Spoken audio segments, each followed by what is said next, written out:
Podclassia. Tune in, tune on, and ignite your curiosity. Hi guys, welcome back to another episode of Podclassia Season 3. I'm Falen and I'm Rachel. as your host for today.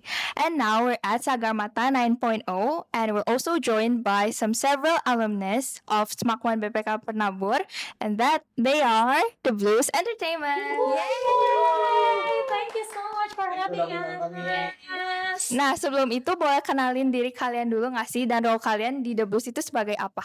Oke, dari siapa dulu ya? Ini dulu deh. Ini Boleh. kan. Nama aku Renaldi Rian, aku megang drum. Aku Rifana, aku di vokal. Vokal. Aku EXO, aku di piano atau keyboard. Okay, so daripada lama-lama lagi, let's get to the question. So, how does it feel to be back at Sagarmata 9.0 sebagai kalian yang sempat ngerasain Sagarmata sebagai anak SMA?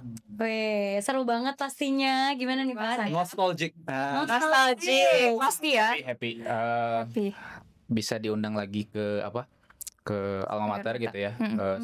Setelah lulus. Senang banget. Berharap bisa diundang lagi tahun depan. Pasti The Excited Blues. sampai kita. Oke. Nah, tapi aku mau flashback dikit nih pas kalian masih di SMAK 1 ya. Aku penasaran nih, siapa sih mastermind yang bikin jadi The Blues itu terbentuk? Sebetulnya apa ya? The Blues tuh terbentuknya sebenarnya pas kita lagi SMP. sebenarnya. Nah, Dari SMP. Kita satu SMP, di SMP ke-1 kebetulan kita semua masuk ke SMAK 1 gitu, ke SMA yang sama, SMAK 1. Awalnya kita ikut eskul band di SMAK 1 gitu. Cuman kalau di SMP sih ada namanya dulu Sarobi ya. Iya betul. Iya. Betul. Yang untuk kita lah maksudnya Iya. buat jadi band. Berawal dari pelayanan juga waktu itu pas SMP. Terus Betul. begitu masuk ke SMA baru mulai di panggung Serius lah. Sagarmata gitu ya, ikutan lomba dan lain sebagainya. Jadi bareng-bareng sih nggak ada mastermind yang benar-benar satu orang gitu. Betul. Oke, still but flashback. Kalian ingat gak sih pertama kali kalian manggung tuh apa kejadian memorable atau yang memalukan gitu? Kayak ada gak sih kejadian yang kayak malah gak ada penonton gitu sama sekali bikin malu? Coba ya. Nah, ada nggak? Dari siapa nih? Nah sebenarnya ini bukan di sisi penonton ya, tapi aku masih ingat banget sama teman-teman yang lain. Jadi jangan ditiru ya guys ya. Ini Kenapa tuh? Kenapa? Ya jadikan ini sebagai pengalaman aja gitu ya. Kita bukan Pengalaman, bangga, iya. ini salah gitu. Jadi gini, waktu pertama kali kita mau lomba guys. Jadi Iya. nggak tahu ya. Nggak Aduh, tahu ini. masih ingat. Kenapa nih? Jadi pertama kali mau lomba, kita masih kelas 10 waktu itu. Iya. Masih kelas 10 nih, anak baru nih udah sok-sokan gitu.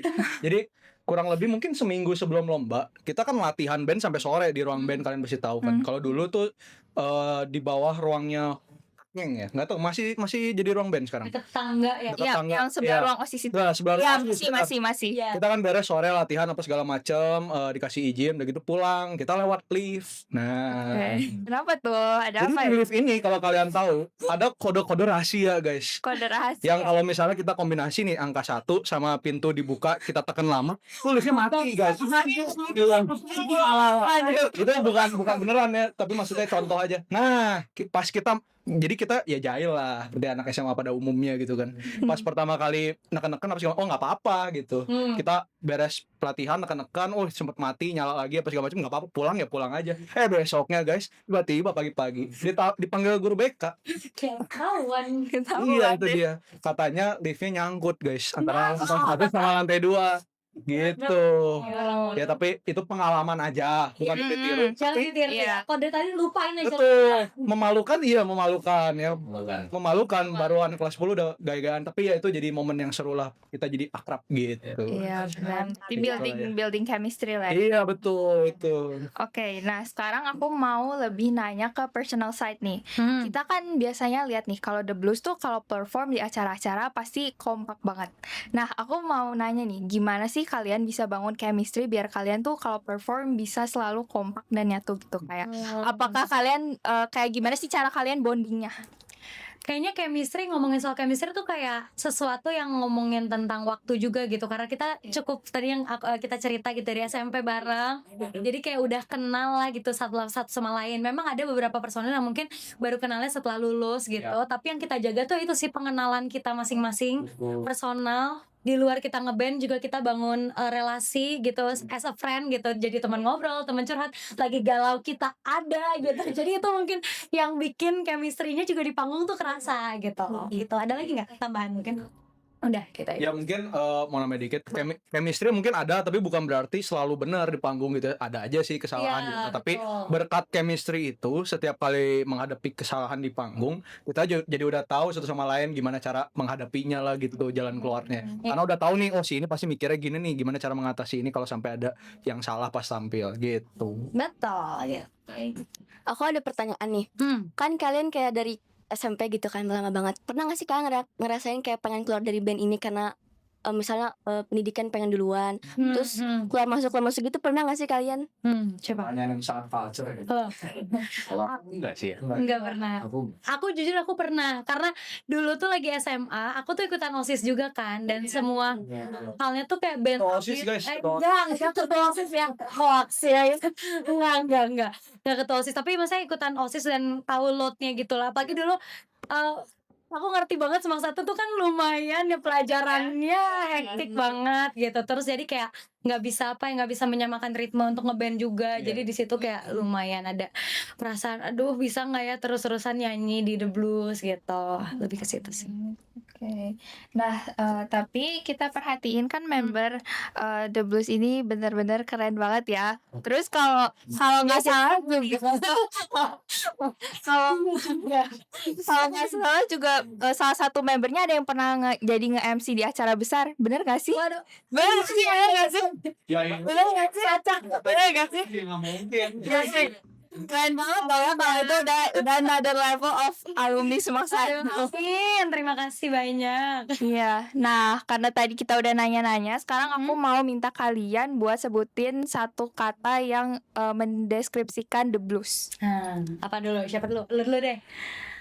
Ada yang satu kata yang mendeskripsikan The Blues. Axel dulu deh. Axel dulu. Journey. Asik. Ini asik. Itu boleh. Iya benar sih, tapi nggak pernah nyangka lah bisa sampai ada di tahap ini, di titik ini gitu. Dari awalnya yang cuman iseng-iseng ngeband di sekolah, terus bisa jadi pekerjaan, malah bisa menghasilkan juga sekarang. Terus maksudnya funnya dapat gitu, tapi secara finansialnya juga dapat gitu. Nggak pernah nyangka lah bisa sampai di titik ini gitu. Oke. Ya journey sih, proses. Ya, proses. Oke, terakhir nih, boleh nggak sih kalian kasih tips bermusik atau mungkin tips buat teman-teman Semak 1 yang mau ngelanjutin dalam industri musik atau yang baru mulai ngeband nih? Wow, siapa dulu? Bebas. Ya, so. Kenali kalian senengnya genre apa, udah gitu latihan yang rajin guys. Gitu. Biasanya kita malas latihan tuh karena lagu yang mau kita ulik tuh kita nggak seneng genrenya sebenarnya gitu. Jadi paling pertama kenali dulu genrenya, baru latihan yang rajin gitu. Oke. Kalau dari aku mungkin jangan gampang nyerah, karena walaupun ini tuh sebuah passion, tetap aja pasti akan ada itu sih tantangan-tantangan, challenge-nya gitu ya. Menurut aku kayak hadapi aja gitu ya, lawan, karena once kita udah beres ngadepin itu, justru itu yang akan buat kita kayak iya ya bener, ternyata passion tuh sesuatu yang kayak butuh proses gitu ya, dan butuh challenge untuk naik level, untuk berkembang gitu. Jadi jangan nyerah teman-teman. Last nih. Noted. Kalau dari aku sih, ini aku alamin juga. Jadi gimana ya? Kalau misalkan ada kesempatannya gitu, kalau bisa lakuin yang terbaik gitu. Lakuin yang terbaik, yang bisa kalian lakuin gitu, karena kita nggak pernah tahu nanti kesempatan teh datangnya dari mana gitu. Misalkan simpel, kalau dari dulu kita SMA SMP tuh sering banget nyari panggung gitu, nyari panggung misalkan di pensi, ikutan lomba-lomba kayak gitu. Sebenarnya kan itu juga yang jadi ngebentuk kita. Terus mungkin nama si The Blues jadi semakin dikenal gitu dengan ikut lomba, ikut pensi. Jadi itu sih harus selalu lakuin yang terbaik gitu kalau misalkan ada kesempatannya gitu. Oke. Thank you Cici Koko, thank you The Blues Thank you so Entertainment. much. Thank you. Sama-sama. Thank you guys for watching. See you in the next episode. Yeah. Bye-bye. Bye bye.